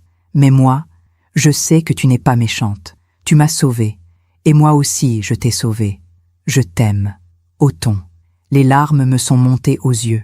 Ce petit garçon courageux qui comprenait ce que les adultes refusaient de voir. J'ai plié la lettre et je l'ai rangée dans la boîte où je garde mes souvenirs précieux. La boîte où se trouvait autrefois la photo d'Armand enfant. La boîte où il n'y avait plus maintenant qu'un vide. Un vide que cette lettre d'Othon venait combler, un peu. J'ai décidé de lui répondre. Je me suis assise à ma table de cuisine, j'ai sorti du papier et un stylo, et j'ai écrit « Mon cher Othon, ta lettre m'a fait beaucoup de bien. Merci d'avoir pensé à moi. Tu as raison, nous nous sommes sauvés l'un l'autre. Toi, tu m'as sauvé la vie en me disant de ne pas monter dans la voiture.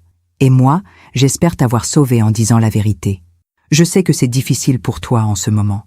Je sais que ta maman est triste et en colère. Mais tu dois comprendre une chose. Ce qui s'est passé n'est pas de ta faute, ni de la mienne en vérité. Ton papa a fait un choix, un mauvais choix. Et parfois, les mauvais choix ont des conséquences. Je t'aime très fort, mon chéri. Et un jour, quand tu seras plus grand, tu comprendras mieux. En attendant, sois fort, sois bon, et n'oublie jamais que tu as un cœur magnifique. Ta grand-mère qui t'aime, Mélinda. J'ai glissé la lettre dans une enveloppe. J'ai écrit l'adresse d'Armand, qui était maintenant celle de Céline et Othon, et je suis sortie pour la poster. C'était la première fois que je sortais de chez moi depuis l'arrestation d'Armand. L'air était froid, le ciel était gris, mais j'ai marché jusqu'à la boîte aux lettres au bout de la rue, lentement, en prenant le temps de respirer. Sur le chemin, j'ai croisé Madame Lefebvre, ma voisine. Une femme âgée, toujours souriante, qui jardine même en novembre. « Bonjour, Mélinda. »« Bonjour, Madame Lefebvre. Ça fait longtemps qu'on ne vous a pas vue. Tout va bien ?» J'ai hésité. Que dire? Non, tout ne va pas bien. Mon fils a essayé de me tuer et il est en prison. Mais je n'ai pas dit ça. J'ai souri. Oui, tout va bien. J'ai juste été occupée. Ah, tant mieux. Vous savez, si vous avez besoin de quoi que ce soit, n'hésitez pas. Merci, c'est gentil.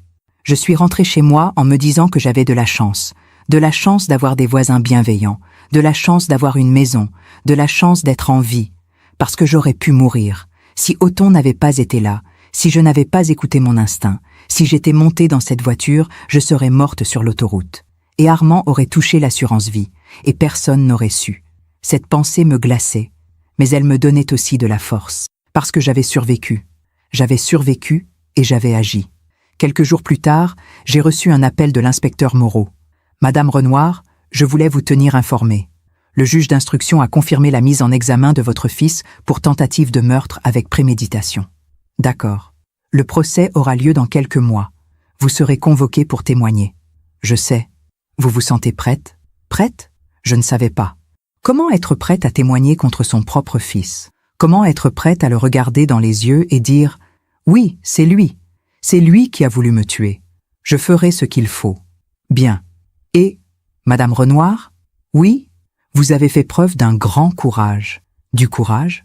Je n'avais pas l'impression d'être courageuse. J'avais juste l'impression d'avoir fait ce qui était juste, même si ça me coûtait tout. Un après-midi, j'ai décidé de ranger la chambre d'amis. Celle où Armand dormait quand il venait me voir, c'est-à-dire presque jamais. Il y avait encore quelques affaires à lui, des vieux livres, des vêtements qu'il avait laissés ici il y a des années, des photos. Je les ai regardées une par une. Armand a 10 ans, en colonie de vacances. Armand a 15 ans, avec son premier vélo. Armand a 20 ans, le jour de son diplôme. Sur toutes ces photos, il souriait. Mais maintenant que j'y repensais, je voyais quelque chose d'autre. Quelque chose de froid dans ce sourire, quelque chose de distant dans ce regard. Avais-je été aveugle? Avais-je refusé de voir? Ou bien Armand avait-il vraiment changé? Je ne le saurais jamais. J'ai mis toutes ces affaires dans un carton. Je l'ai fermé avec du ruban adhésif. Et je l'ai descendu à la cave. Pas pour les jeter, juste pour les mettre de côté. Parce qu'un jour, peut-être, Othon voudrait savoir. Savoir qui était son père. Savoir d'où il venait. Et j'aurais quelque chose à lui montrer. Le soir, je me suis assise dans mon salon avec une tasse de thé. J'ai allumé une bougie. Et j'ai pensé à Jean-Claude. Qu'aurais-tu fait, mon amour? Jean-Claude aurait été effondré. Armand était son fils unique, son héritier, son espoir. Mais Jean-Claude était aussi un homme juste. Un homme qui croyait en la vérité. Un homme qui disait toujours « on ne peut pas fuir ses responsabilités ». Et je savais, au fond de moi, qu'il aurait fait la même chose que moi. Peut-être même qu'il aurait été fier de moi. Fier que j'ai eu le courage de dire non. Le courage de protéger ma propre vie. Le courage de ne pas me laisser détruire. J'ai bu mon thé lentement, en regardant la flamme de la bougie danser dans le noir. Et j'ai compris quelque chose. Je n'étais plus la même femme. Celle qui était montée dans le train pour Neuilly il y a quelques semaines était une femme qui cherchait encore l'amour de son fils. Une femme qui espérait encore qu'un jour, il redeviendrait l'enfant qu'il avait été. Une femme qui se serait sacrifiée pour lui. Mais cette femme-là était morte. À sa place, il y avait une femme qui avait compris que l'amour ne suffit pas, qu'on ne peut pas sauver quelqu'un qui ne veut pas être sauvé, qu'on ne peut pas aimer quelqu'un qui vous détruit. Et que parfois, se protéger soi-même, c'est la plus grande forme d'amour. Le lendemain matin, j'ai fait quelque chose que je n'avais pas fait depuis des années. Je suis allée chez le coiffeur. « Qu'est-ce que vous voulez aujourd'hui, Madame Renoir ?» m'a demandé Sophie, ma coiffeuse habituelle. Couper tout. Tout? Oui. Court, moderne, quelque chose de nouveau. Elle m'a regardée, surprise. Vous êtes sûre? Vous avez les cheveux longs depuis que je vous connais. Justement, il est temps de changer. Elle a souri. D'accord, on y va? Pendant qu'elle coupait, je regardais mes cheveux tomber par terre. Des mèches grises, des mèches qui portaient des années de douleur, des années de sacrifice, des années de faux espoirs. Et quand elle a eu fini, je me suis regardée dans le miroir. Une femme nouvelle me regardait. Une femme aux cheveux courts, une femme au regard clair, une femme qui avait survécu. « Vous êtes magnifique », a dit Sophie. Et pour la première fois depuis longtemps, je l'ai cru. En rentrant chez moi, j'ai reçu un appel. Maître Dupuis, mon notaire. Mélinda, j'ai du nouveau. Oui, j'ai reçu une notification du tribunal. Armand conteste votre nouveau testament. Mon sang s'est glacé. Il conteste? Oui. Il affirme que vous l'avez rédigé sous la contrainte, que vous n'étiez pas en pleine possession de vos moyens. Encore cette stratégie. Encore ce mensonge. Je suis folle. Je suis manipulée. Je ne sais pas ce que je fais. Maître, ce testament est légal? Absolument. Vous étiez lucide. J'en témoignerai si nécessaire. Alors, il ne peut rien faire? Rien. Mais il va essayer. C'est tout ce qui lui reste. J'ai souri. Un sourire triste, mais un sourire quand même. Laissez-le essayer. Parce que j'avais compris quelque chose.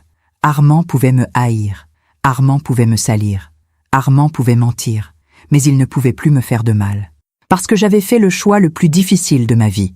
Le choix de me protéger. Le choix de dire la vérité. Le choix de lâcher prise. Et ce choix, personne ne pouvait me l'enlever. Le soir, je me suis assise à ma table de cuisine.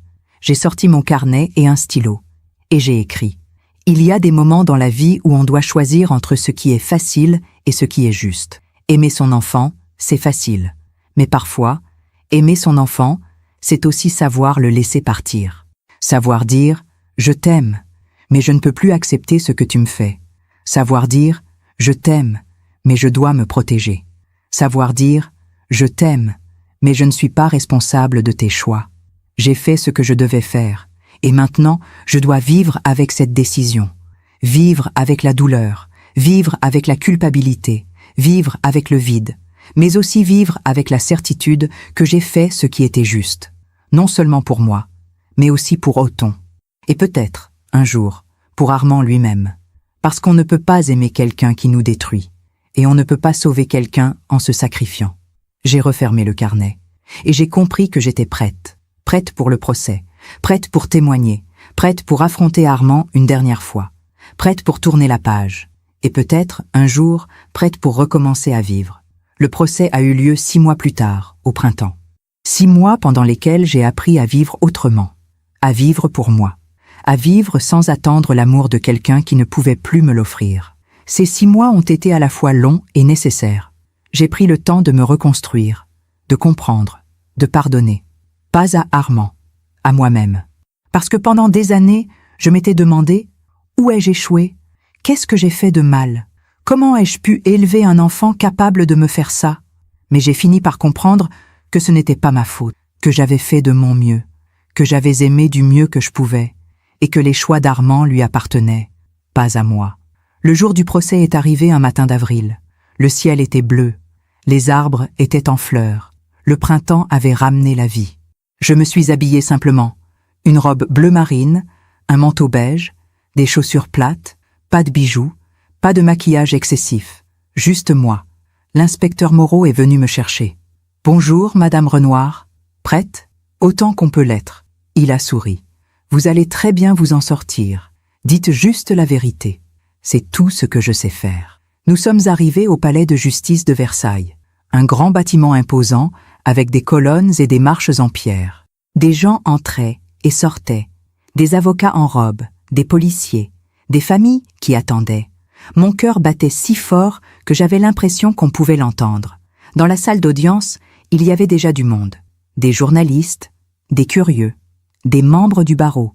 Et là, au premier rang, derrière la vitre du box des accusés, Armand. Je l'ai vu avant qu'il ne me voie. Il avait maigri. Son visage était pâle, ses yeux cernés. Il portait un costume sombre, une chemise blanche. Il avait l'air d'un homme respectable, mais je savais ce qu'il était. Nos regards se sont croisés. Pendant quelques secondes, nous nous sommes regardés.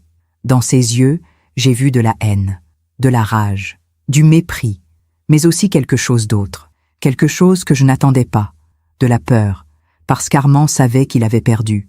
Il le savait depuis le début, mais il refusait encore de l'accepter. Le juge est entré. Tout le monde s'est levé.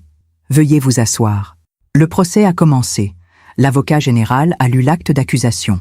Monsieur Armand Renoir, vous êtes accusé de tentative de meurtre avec préméditation sur la personne de votre mère, Madame Mélinda Renoir, dans la nuit du 23 au 24 novembre 2024. Les mots résonnaient dans la salle. Tentative de meurtre sur la personne de votre mère. Des mots terribles, des mots qui disaient la vérité. Puis ce fut le tour des témoins. Monsieur Bertrand, mon garagiste, a été le premier à témoigner. Il a expliqué comment il avait inspecté la voiture, comment il avait trouvé le tuyau de frein sectionné, comment il avait su immédiatement que c'était un sabotage. Ce n'était pas une usure naturelle, c'était une coupe nette, faite avec un outil. Quel genre d'outil? Un coupe-tube, probablement. L'avocat de la défense s'est levé. Monsieur Bertrand, est-il possible que quelqu'un d'autre ait saboté cette voiture? Techniquement, oui. Donc vous ne pouvez pas affirmer que c'est mon client qui l'a fait. Non, mais... Merci, monsieur Bertrand. Puis ce fut au tour de l'inspecteur Moreau. Il a présenté les preuves. Les images de vidéosurveillance du magasin de bricolage, l'achat du coupe-tube, les recherches Internet d'Armand. Monsieur Renoir a effectué plusieurs recherches sur Google dans les jours précédant la visite de sa mère. Quel genre de recherche? Comment saboter des freins? Accident mortel, frein défaillant. Assurance vie, 250 000 €. Un murmure a parcouru la salle. L'avocat de la défense s'est levé à nouveau. Inspecteur, mon client affirme qu'il faisait des recherches pour un roman qu'il écrivait. Un roman? Oui, un thriller. L'inspecteur Moreau a souri. Un sourire froid. Votre client n'a jamais écrit de roman de sa vie. Et il n'y a aucune trace d'un quelconque projet littéraire sur ses ordinateurs.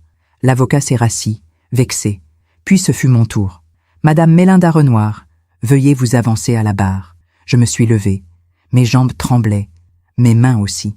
Mais j'ai marché jusqu'à la barre. J'ai posé ma main sur la Bible. Et j'ai juré de dire la vérité. Madame Renoir, racontez-nous ce qui s'est passé le dimanche 24 novembre. J'ai pris une grande inspiration. Et j'ai raconté. L'appel téléphonique d'Armand. L'invitation inhabituelle. Le week-end glacé à Neuilly. Le comportement étrange de mon fils. Les murmures nocturnes. Et puis, ce dimanche matin, la valise dans le coffre, Othon qui court vers moi, sa petite voix qui tremble. « Grand-mère, ne monte pas dans la voiture. J'ai vu ce que papa a fait. » Ma voix s'est brisée. J'ai dû m'arrêter. Le juge m'a tendu un verre d'eau. « Prenez votre temps, madame. » J'ai bu une gorgée. J'ai respiré. Et j'ai continué. Othon pleurait. Il était terrorisé. Il m'a supplié de ne pas monter dans la voiture. Et vous avez écouté? Oui, parce que j'ai vu quelque chose dans ses yeux, quelque chose de vrai. Et ensuite, j'ai inspecté la voiture, j'ai vu la flaque de liquide de frein, j'ai appelé mon garagiste. Il m'a dit de ne surtout pas monter dedans. Le juge s'est tourné vers Armand. « Monsieur Renoir, avez-vous quelque chose à dire ?» Armand s'est levé. Il était calme, trop calme. « Oui, monsieur le juge, ma mère ment. » Un silence glacial. Ma mère est une femme fragile, une femme qui n'a jamais accepté la mort de mon père, une femme qui vit dans le passé. Elle m'en veut parce que j'ai réussi ma vie, parce que je ne corresponds pas à l'image qu'elle avait de moi. Les larmes me sont montées aux yeux, pas de tristesse, de rage. Elle a manipulé mon fils, elle lui a mis des idées dans la tête, et maintenant elle essaie de me détruire. Le juge l'a regardé longuement. « Monsieur Renoir, nous avons des preuves matérielles, des vidéos, des recherches. Comment expliquez-vous cela? Je ne peux pas, mais je n'ai pas saboté cette voiture. » Puis l'avocat général s'est levé. « Monsieur le juge, nous avons un dernier témoin. » Qui? Othon Renoir, le petit-fils de Madame Renoir, le fils de l'accusé. Mon cœur s'est arrêté. Othon? Ils allaient donc faire témoigner Othon? La porte s'est ouverte. Une assistante sociale est entrée. Et derrière elle, Othon. Il avait grandi. En 6 mois, il avait changé. Il était plus grand, plus mince, plus triste aussi. Il portait un costume bleu marine trop grand pour lui. Ses cheveux étaient coiffés en arrière. Il avait l'air d'un petit adulte. Mais quand nos regards se sont croisés, j'ai vu l'enfant. L'enfant qui avait sauvé sa grand-mère. Il a souri. Un petit sourire timide. Et j'ai su qu'il allait dire la vérité. « Othon, tu sais pourquoi tu es ici ?»« Oui, monsieur. Tu vas nous dire ce que tu as vu, d'accord ?»« D'accord. » Le juge s'est penché vers lui. « Othon, tu n'as pas à avoir peur. Tu dois juste dire la vérité. »« Je sais. Alors, qu'est-ce que tu as vu le samedi soir chez toi ?» Othon a regardé son père. Armand le fixait, le visage fermé. Puis Othon a détourné les yeux. « J'ai vu papa dans le garage. Il était sous la voiture de grand-mère. Il avait des outils. Quelle heure était-il ? Tard, peut-être 22 heures. Je ne dormais pas. J'avais soif. Je suis descendue et je l'ai vu. Et qu'a-t-il fait quand il t'a vu ? Il m'a dit que c'était une surprise pour grand-mère, que je ne devais rien dire. » Le juge a hoché la tête. « Et le lendemain matin ? » Le lendemain, j'ai vu du liquide par terre, sous la voiture. Et j'ai eu peur. Parce que sa voix s'est cassée. Parce que quoi, Othon ? Il a regardé son père à nouveau. Puis il a dit, d'une toute petite voix, « Parce que j'avais entendu papa et maman parler. Ils disaient que quand grand-mère serait morte, on aurait beaucoup d'argent. » Un silence de plomb. Armand s'est levé d'un coup. « C'est faux. Il ment. Elle lui a dit de dire ça. » Le juge a frappé son marteau. « Monsieur Renoir, asseyez-vous. »« Mais il ment. Asseyez-vous ou je vous fais évacuer. » Armand s'est rassis, tremblant de rage. Le juge s'est tourné vers Othon. « Othon, es-tu sûr de ce que tu dis ?»« Oui, monsieur. »« Personne ne t'a dit de mentir ?»« Non, monsieur. » Le juge a hoché la tête. « Merci, Othon. Tu peux retourner avec l'assistante sociale. » Othon est descendu de la barre. En passant devant moi, il s'est arrêté. Il m'a regardé. Et il a murmuré. « Je t'aime, grand-mère. » Les larmes ont coulé sur mes joues. « Je t'aime aussi, mon chéri. » Puis il est parti. Le procès a continué toute la journée. Les plaidoiries, les arguments, les contre-arguments. L'avocat d'Armand a tout essayé. Il a dit que j'étais une mère possessive, que j'avais manipulé mon petit-fils, que les preuves n'étaient pas suffisantes. Mais l'avocat général a été implacable. Les preuves sont là, les vidéos, les recherches Internet, l'achat du coupe-tube, le témoignage de l'enfant, le mobile financier, tout concorde. Monsieur Armand Renoir a planifié l'assassinat de sa propre mère pour toucher une assurance vie de 250 000 €. Il a invité sa mère chez lui. Il a saboté sa voiture. Et si son fils de 8 ans n'avait pas eu le courage de parler, Madame Renoir serait morte sur l'autoroute. Ce n'est pas un accident. Ce n'est pas une erreur. C'est une tentative de meurtre préméditée, calculée, froide. Et pour cela, je demande la peine maximale. Le juge s'est retiré pour délibérer. Nous avons attendu 3 heures. 3 heures interminables. Puis le juge est revenu. « Veuillez vous lever. » Tout le monde s'est levé. « Monsieur Armand Renoir, la Cour vous reconnaît coupable de tentative de meurtre avec préméditation. Vous êtes condamné à 12 ans de réclusion criminelle. » 12 ans. Armand est devenu blanc. Il a chancelled. Son avocat l'a rattrapé. De plus, vous êtes déchu de vos droits parentaux sur votre fils mineur, Othon Renoir. La garde sera confiée à la mère, sous contrôle judiciaire. Armand a regardé le juge, puis moi. Et dans son regard, j'ai vu quelque chose s'effondrer. Pas du remords, pas de la culpabilité. Juste la réalisation qu'il avait tout perdu. Sa liberté, son fils, sa réputation, sa vie, tout. Les policiers l'ont emmené. Il ne s'est pas retourné. Il n'a rien dit. Il est parti, menotté, la tête basse. Et moi, je suis restée assise. Je n'ai pas ressenti de joie.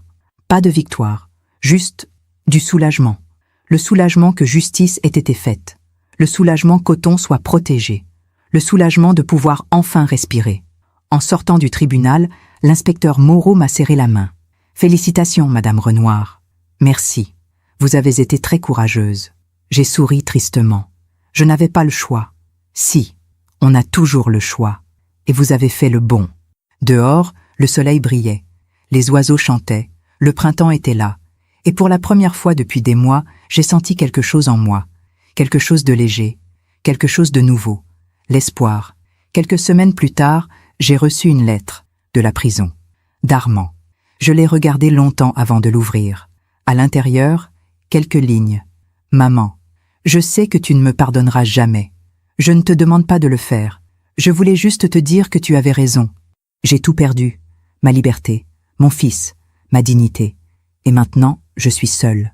Complètement seule. Les autres détenus me regardent avec mépris. Ils disent qu'un homme qui essaie de tuer sa mère est le pire des hommes. Et ils ont raison. Je ne te demande rien. Je voulais juste que tu saches. Armand. J'ai relu la lettre plusieurs fois. Ce n'était pas des excuses. Ce n'était pas du remords. C'était juste la constatation d'un homme qui avait tout perdu. J'ai plié la lettre. Et je l'ai rangée dans la boîte avec les autres souvenirs. Parce que c'était fini. L'histoire était terminée. Armand avait fait ses choix. Et maintenant, il en payait le prix. Pas par ma vengeance. Pas par ma colère. Mais par la vie elle-même. Parce que la vie finit toujours par rendre ce qu'on lui donne. 1 an a passé depuis le procès. 1 an depuis cette journée de printemps où la justice a été rendue. 1 an depuis que j'ai vu Armand pour la dernière fois. Aujourd'hui, c'est le mois de mai. Les roses de mon jardin sont en fleurs. Les mêmes roses que Jean-Claude avait plantées il y a tant d'années. Elles reviennent chaque année. Fidèles, constantes, belles. Je suis assise sur le banc du jardin, une tasse de thé à la main. Le soleil réchauffe mon visage, les oiseaux chantent. Et pour la première fois depuis longtemps, je me sens en paix. Pas une paix parfaite, parce que la douleur est toujours là. La douleur de la trahison, la douleur de la perte. La douleur d'avoir dû choisir entre ma vie et mon fils. Mais c'est une douleur que j'ai appris à porter. Une douleur qui ne me détruit plus. Une douleur qui m'a appris quelque chose. Elle m'a appris que l'amour ne suffit pas toujours. Qu'on ne peut pas sauver quelqu'un qui ne veut pas être sauvé. Qu'on ne peut pas s'effacer pour quelqu'un qui vous efface. Elle m'a appris que dire non, c'est aussi une forme d'amour. Dire non à la violence. Dire non à la manipulation. Dire non à la destruction. Et surtout, elle m'a appris que je mérite de vivre, pas de survivre. Vivre. La sonnette de la porte d'entrée a retenti. Je me suis levée lentement. À 61 ans, les articulations rappellent leur présence. J'ai ouvert la porte et j'ai souri. Othon. Il était là, sur mon perron, avec un petit sac à dos et un sourire timide. Bonjour, grand-mère. Bonjour, mon chéri. Derrière lui, Céline était dans la voiture. Elle ne souriait pas. Elle ne souriait jamais. Mais elle a fait un geste de la main. Un geste froid, mais un geste quand même. Après le procès, les relations avec Céline avaient été compliquées. Elle m'en voulait. Elle disait que j'avais détruit sa famille, que j'avais pris le père de son fils. Mais avec le temps, elle avait compris. Compris qu'Armand était responsable. Compris que je n'avais fait que me protéger. Compris que si je n'avais rien dit, je serais morte. Alors, petit à petit, elle avait accepté qu'Othon vienne me voir. 1 fois par mois, puis 2 fois. Et maintenant, presque chaque semaine. Parce qu'Othon avait besoin de moi. Et moi, j'avais besoin de lui. Entre, mon chéri. Il est entré, a posé son sac, et s'est jeté dans mes bras. Tu m'as manqué, grand-mère. Tu m'as manqué aussi. Nous avons passé l'après-midi ensemble. J'ai préparé son goûter préféré, des crêpes au chocolat et un verre de lait. Nous avons joué aux cartes. Nous avons ri. À un moment, il m'a regardé avec ses grands yeux sérieux. Grand-mère, tu penses à papa parfois? J'ai hésité. Comment répondre à cette question? Oui, mon chéri, je pense à lui. Tu es triste? Oui, mais pas de la tristesse que tu crois. Comment ça? J'ai pris sa petite main dans la mienne. Je suis triste pour l'homme qu'il est devenu, pas pour l'homme qu'il aurait pu être. Je comprends pas. Ton papa, il a fait des choix, des mauvais choix. Et maintenant, il doit vivre avec ses choix. Moi, je suis triste qu'il ait choisi ce chemin, mais je ne suis pas responsable de ses choix. Othon a hoché la tête lentement. Maman dit que papa est un monstre. Non, mon chéri, il n'est pas un monstre. Il est juste perdu. Tu lui pardonnes? Cette question, cette terrible question. Je ne sais pas, Othon. Le pardon, c'est compliqué. Mais ce que je sais, c'est que je ne le laisse plus me faire du mal. Et ça, c'est le plus important. Il a souri. Tu es forte, grand-mère. Non, mon chéri, je suis juste vivante. Le soir, après qu'Othon soit reparti, je suis retournée dans le jardin. Le soleil se couchait. Le ciel était rose et orange. Magnifique. Je me suis assise sur le banc. Et j'ai pensé à tout ce qui s'était passé. Il y a 1 an, j'étais une femme brisée. Une femme qui avait peur. Une femme qui se demandait si elle méritait de vivre. Aujourd'hui, je suis une femme différente. Une femme qui sait qu'elle a de la valeur. Une femme qui a appris à se protéger. Une femme qui a trouvé la paix, même dans la douleur. Et je sais que mon histoire peut aider d'autres femmes, d'autres mères, d'autres grand-mères, parce que nous sommes nombreuses à aimer des gens qui nous font du mal, nombreuses à nous sacrifier pour des enfants qui ne nous respectent pas, nombreuses à croire que l'amour doit tout pardonner. Mais j'ai appris quelque chose. L'amour ne doit pas tout pardonner. L'amour doit aussi savoir dire non. L'amour doit aussi savoir partir. L'amour doit aussi savoir se protéger. Parce qu'on ne peut pas aimer quelqu'un qui veut nous détruire. Et on ne peut pas se détruire pour sauver quelqu'un qui ne veut pas être sauvé. J'ai sorti mon carnet, celui où j'écris mes pensées. Et j'ai écrit une dernière chose. À toutes les femmes qui m'écoutent, si mon histoire vous a touché, si elle a résonné en vous, alors sachez ceci. Vous avez le droit de vous protéger. Vous avez le droit de dire non.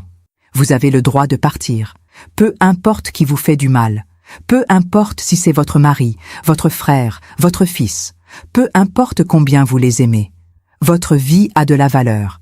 Votre dignité a de la valeur. Et personne n'a le droit de vous l'enlever. J'ai 61 ans maintenant. J'ai survécu à une tentative de meurtre. J'ai survécu à la trahison de mon propre fils. J'ai survécu à la douleur de devoir choisir entre ma vie et mon amour de mère. Et je suis encore là, vivante, debout, en paix. Si moi, j'ai pu le faire, vous le pouvez aussi. Ne laissez personne vous convaincre que vous êtes folle. Ne laissez personne vous faire croire que vous méritez d'être maltraité. Ne laissez personne vous voler votre vie. Parce que la vie finit toujours par rendre ce qu'on lui donne. Et ceux qui font le mal finissent toujours par le payer. Pas par notre vengeance, mais par la justice naturelle de l'univers. Armand est en prison aujourd'hui. Seul, rejeté, méprisé. Pas parce que je l'ai voulu, mais parce que c'est la conséquence naturelle de ses actes. Et moi, je suis dans mon jardin, entouré de roses, entouré de paix, entouré d'amour, l'amour d'Othon, l'amour de mes voisins, l'amour de moi-même. Et c'est suffisant. J'ai refermé le carnet, j'ai regardé le ciel qui s'assombrissait, et j'ai souri, parce que j'avais survécu, parce que j'avais dit la vérité, parce que j'avais choisi la vie, et que maintenant, je pouvais enfin vivre, vraiment vivre. Si cette histoire a touché votre cœur, abonnez-vous et activez la cloche pour entendre d'autres femmes qui ont transformé la douleur en sagesse. Chaque jour, une femme, une leçon de vie. Partagez cette histoire avec quelqu'un que vous aimez. Parfois, une histoire change toute une journée. Que Dieu vous bénisse et à très bientôt.